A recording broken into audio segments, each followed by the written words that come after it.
किसी बच्चे की पोषण संबंधी जरूरतें कोई फिक्स्ड लिस्ट नहीं होती। ये तो एक सफर की तरह है जो वक्त के साथ लगातार बदलती रहती हैं। तो आज हम इसी दिलचस्प सफर को समझने वाले हैं। चलिए इस फर्क को समझते हैं। एक तरफ है 1 साल का बच्चा जिसे दिन भर में लगभग 900 कैलोरीज चाहिए, और दूसरी तरफ एक 17 साल का लड़का जिसे चाहिए करीब 2800 कैलोरीज। जरा सोचिए, मतलब 3 गुना से भी ज्यादा एनर्जी। ये फर्क सच में बहुत बड़ा है। तो सवाल ये है कि आखिर ऐसा होता क्यों है? इतना बड़ा बदलाव, इसके पीछे क्या है? ये सिर्फ बढ़ती हुई भूख की बात नहीं है, इसके पीछे है विकास के अलग अलग बहुत ही जरूरी पड़ाव।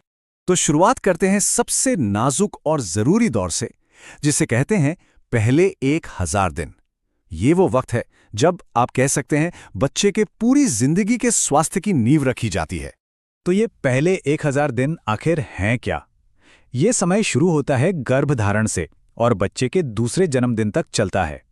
इस दौरान जो पोषण मिलता है ना, उसका असर बच्चे के ब्रेन डेवलपमेंट, उनकी इम्यूनिटी और शारीरिक विकास पर बहुत गहरा और लंबे समय तक रहता है। पहले साल में डाइट कितनी तेजी से बदलती है। शुरू के 6 महीने तक तो सिर्फ माँ का दूध या फॉर्मूला, फिर 6 महीने के आसपास ठोस आहार शुरू होता है। इसके बाद 6 से 12 महीने के बीच फोकस शिफ्ट हो जाता है आयरन और जिंक वाली चीज़ों पर, और 1 साल का होते होते बच्चा धीरे धीरे वही खाने लगता है जो परिवार के बाकी लोग खा रहे हैं। लेकिन एक मिनट, 6 महीने पर ही आयरन और जिंक इतना ज़रूरी क्यों हो जाता है? वजह सिंपल है। पैदा होने के टाइम बच्चे के अंदर जो आयरन और जिंक का स्टोर होता है वो माँ से मिलता है, पर वो स्टोर 6 महीने तक आते आते खत्म होने लगता है। इसी गैप को भरने के लिए पोषक तत्वों से भरपूर चीजें देना बहुत जरूरी हो जाता है। ओके, अब आते हैं टॉडलर्स पर, यानी 12 से 24 महीने के बच्चों पर। उनके लिए एक नंबर बहुत बहुत इंपॉर्टेंट है, और वो नंबर है 16 आउंसेस।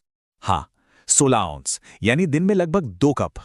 ये है गाय के दूध की डेली लिमिट इस उम्र के बच्चों के लिए।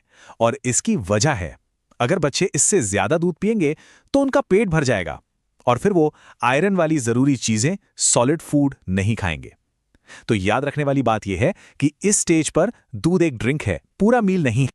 चलिए अब बचपन से आगे बढ़ते हैं और आते हैं ग्रोथ की अगली बड़ी छलांग पर, किशोरावस्था। ये तेजी से होने वाले बदलावों का दौर है, फिजिकली भी और मेंटली भी। ये बात समझना बेहद जरूरी है कि यौवन बचपन के बाद ग्रोथ का दूसरा सबसे तेज दौर है। इस टाइम न्यूट्रिशन की जरूरत प्रेगनेंसी को छोड़कर लाइफ में कभी भी इतनी ज्यादा नहीं होती। ये एक बहुत बड़ा उछाल है।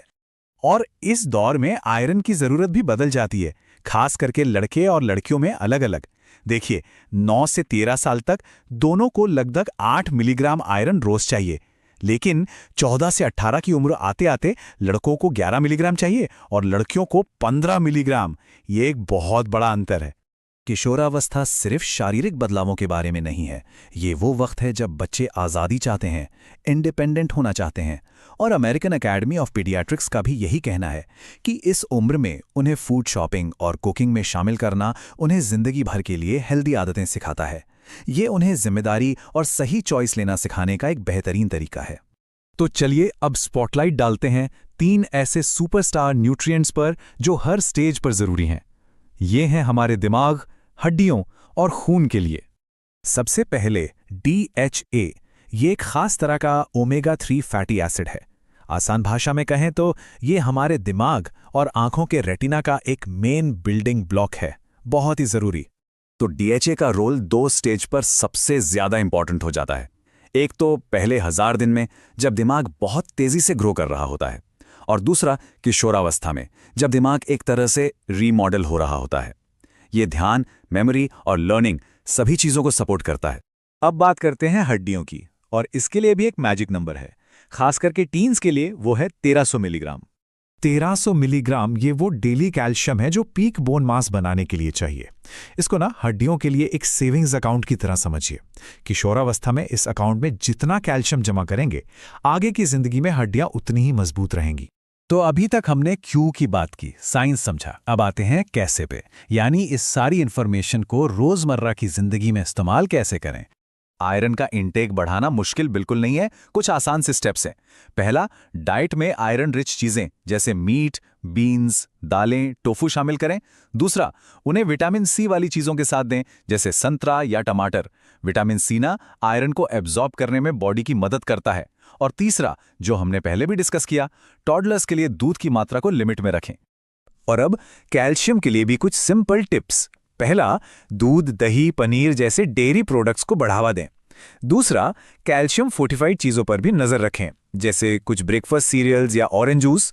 और सबसे ज़रूरी बात जो याद रखनी है वो ये है कि हड्डियों की मजबूती का ज़्यादातर हिस्सा किशोरावस्था में ही बनता है। तो आखिर में बस एक सवाल, हम खाने के वक्त को एक जंग का मैदान बनाने के बजाय जिंदगी भर के स्वास्थ्य की नींव रखने का एक मौका कैसे बना सकते हैं? क्योंकि ये सिर्फ पोषण के बारे में नहीं है, ये ऐसी आदतें बनाने के बारे में है जो जिंदगी भर साथ दें।